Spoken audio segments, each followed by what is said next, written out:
Issei Sagawa was a famous celebrity, and his fame arose from him being a cannibal. If you want to know how this even happened in the first place, keep watching, and I'll give you a fair warning that this story does involve cannibalism, obviously. Hi, I'm Yasmin, and I make videos that are either scary, disturbing, or true crime in some way. Every single story I tell is true, and if you'd like to, then please subscribe and give the video a thumbs up, and we will get on with the rest of it. Issei Sagawa was born in Japan prematurely on the 26th of April 1949. His parents were extremely wealthy.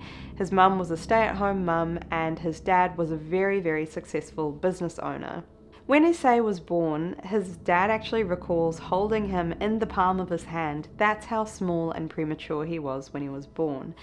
Because of this, it actually meant that he had heaps of health issues as an infant, and he even developed something called enteritis, which just means that there's severe inflammation of the small intestine. And of course, because he was a baby and so fragile, he had to be treated in hospital with lots of IV fluids and all these injections and everything. And eventually, he did come right. He got a lot better. But these problems that he was having from being premature, like all his health issues, continued on into childhood. And I think, as you can imagine, this would have a significant impact on someone mentally, but also physically. Issei was just a small boy. He grew up to be a small man as well, but I will get into that. Issei was introverted, he was shy, and he really didn't have that many friends. But he did notice that when he was a kid, he'd get these really strange thoughts that would pop up into his mind. Specifically, one of the first times he had one of these strange thoughts or desires was when he was in first grade and he was looking at someone's juicy thighs.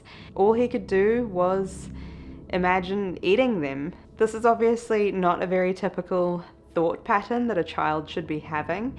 But I think he knew this, and he quickly tried to suppress these feelings, so he didn't actually tell anyone about his desires.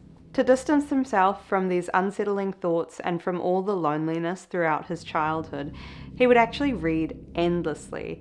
And in fact, he loved reading so much that when he grew up, he went to Wako University to study English literature. He then went to further complete his master's degree in English literature at Issei Gakuin University. I'm sorry if I'm not saying that correctly. Unfortunately, Issei never really gained much confidence in adulthood. He felt like he was super unattractive, extremely weak, ugly, and just generally this short little man. He was around 145 centimeters tall, which didn't really help the fact that objectively he was actually short. He started to fantasize about tall, beautiful women, specifically about eating them. He thought that if he could devour attractive, tall women, it would shine through him and it would make him beautiful and tall and attractive. Issei really didn't act on these feelings though, they were just fantasies. Until one night when he was 24 years old, and this happened in Tokyo, where he actually followed a tall, beautiful German classmate who was a female to her apartment. Obviously, she had no knowledge that Issei was right behind her, following every step she took. And when she got to her house, she unlocked her door, she went upstairs, and she just started to, do her nightly routine. She had dinner, she spent some time awake. It took a little while because Issei wasn't giving up on this one. He made sure that he was watching her the entire night until she went to sleep. Until those lights went out, Issei was staying in that one position, watching through the window. So, lights were out, the German classmate was sound asleep. And this is when Issei made his move.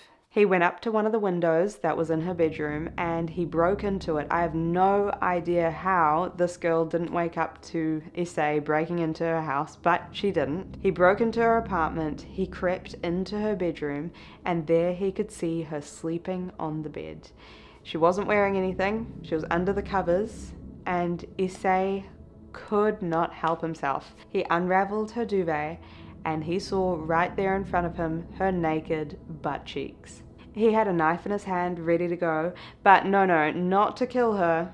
he was wanting to slice a piece of her buttocks off so that he could take it home with him and eat it. But of course it didn't really go this way. Issei didn't actually have like a solid plan, but he had this like loose imagination of what he wanted to do. As soon as he laid a hand on her to slice a little piece of meat off, she woke up. She was horrified when she woke up. She saw Issei at the end of her bed doing who knows what, or about to do who knows what to her body. And she kicked him off the bed. She actually threw him onto the floor. I mean, he's a little guy. It was probably quite easy for her to do this. And she quickly called the police and she was like, this guy is trying to assault me. The police rushed over to her apartment and Issei was arrested at the scene. He was taken away and he was put into custody. Lucky for Issei though, the charges were dropped because his wealthy father came and paid a large settlement to the victim, which meant that all the charges were dropped and everything was forgotten. But not for long. Issei wanted to start a new chapter overseas, so he moved away to Sorbonne, Paris, which is where he actually started his PhD in comparative literature at Sorbonne University. He was in his late 20s and he'd head out and party, but he'd also bring lots of sex workers over to his house. His plan was actually to shoot them while they weren't looking and cut off a piece of their meat so that he could consume it later. But every time he got his gun out to pull the trigger, he could never actually do it. He was way too scared. A few years went by and his desires started to become even stronger.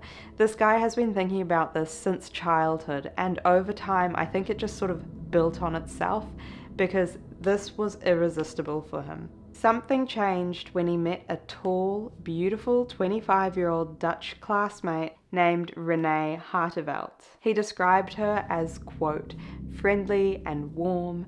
He would frequently even invite her to the house for dinner and for study, and she would happily come along. They were friends. What she didn't know was that each time she came over, Issei would hold a gun up to her neck in an attempt to kill her when she wasn't looking. So when her back was like turned, Issei would just point a gun at her neck and he couldn't pull the trigger. He just couldn't do it. It was his friend. One night though, enough was enough. This was the night he was going to do it. He called up Renee. He said, come over. We're going to do some study. We're going to have some dinner. And Renee, whenever she turned her back to Issei, he sort of thought, this is my chance. So he got his gun out and he walked towards her as if he was going to kill her. But this time he did fire the gun. But apparently somehow he missed, and I'm not sure why, but she agreed to come back a couple of days later over to his house. So she mustn't have heard the gun, or maybe there was no bullet in the gun. I'm not actually sure what happened, but anyone in their right mind wouldn't have come back, I think, if they saw a gun or heard a gun being shot. That's why I don't think she actually heard it or something. I don't know what happened. But anyway, she came back 2 days later. Same thing again, for dinner and for study. But this time, this was it. Issei positioned himself behind Renee and started to point the gun towards the back of her neck. She was busy reading something, like poetry or something, on a table, so she didn't actually see anything that was going on behind her or hear anything that was happening. Issei slowly walked up to her, gun still pointing at her neck, and against every natural instinct he had, he forced himself to pull the trigger. And just like that, Issei murdered his friend Renee. But he instantly regretted what he had done. He was actually frantic and had no idea what to do. In fact, he almost called the police on himself, but he stopped himself, he calmed himself down, he sat down. He came to the conclusion that he didn't actually regret killing her because she was a friend. He regretted killing her because now he couldn't eat live flesh.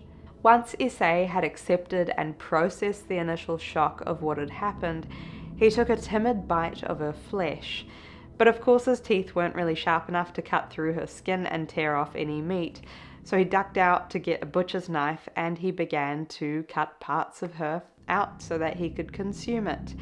He devoured her breasts, face, thighs, and buttocks first. There was really no rhyme or reason to this, but some parts he ate raw, some parts he chose to cook. He also stored everything he could in the refrigerator so that nothing would spoil. He went on to violate her body for days on end. Her whole body couldn't be consumed within that time frame, and there wasn't really enough space in the fridge. Naturally, things started decomposing and he didn't really want like a smell to start emerging from his apartment. So what he did was he got some 2 large suitcases and he stuffed her body parts in the suitcases and he dragged them out of his apartment.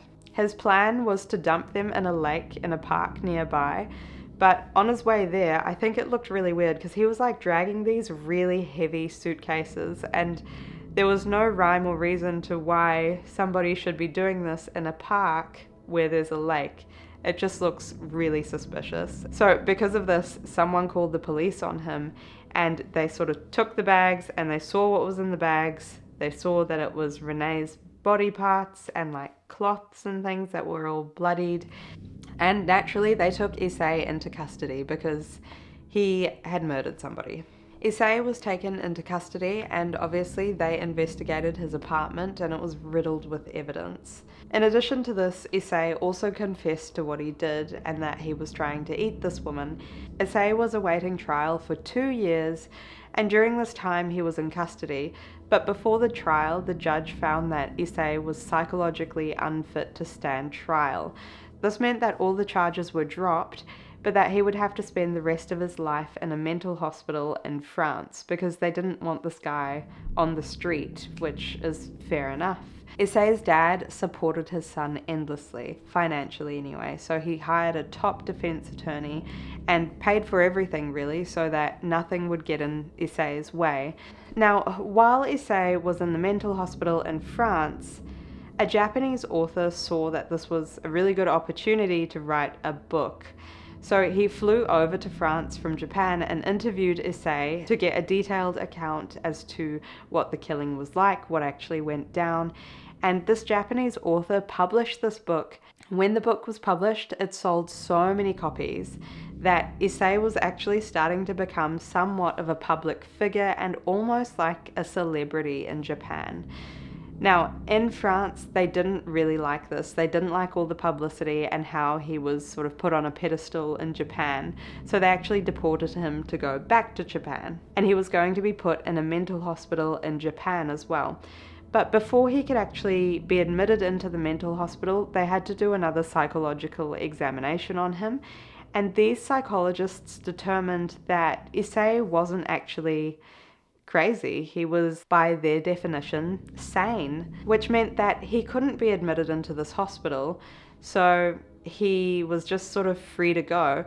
And the reason why he wasn't taken into custody or taken to court or anything like that is because there was actually no evidence that he'd done anything in Japan. So France wouldn't actually send any of the court documents over to Japan, so Japan couldn't really make anything up and they had to let him go. Believe it or not, Issei was a free man on the 12th of August 1986 after killing and eating somebody. Issei kept getting all this publicity in Japan. His fame was just like skyrocketing. He'd go on talk shows, he'd write stories, he was involved in interviews and movies.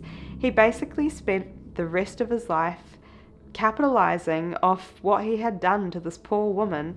But when he was interviewed, he'd always state that life was actually really hard after killing and cannibalizing someone because of the stigma. I don't know what he was expecting. Like, of course there's a stigma. In 2013, Issei became pretty unwell. He suffered a stroke, which meant that he was wheelchair bound and that he had to have a carer with him. This was, I think, really confronting for him because he started to think more about his own death. And he said that before he dies, he's going to eat another person because he's still got these desires, but he was also thinking about the way that he wanted to die. And he said he wanted to die a slow and painful death elicited by a beautiful woman. I don't understand. But I don't think he got that in the end because he died from complications related to pneumonia on the 22nd of November in 2022. And that was the crazy story of Issei Sagawa.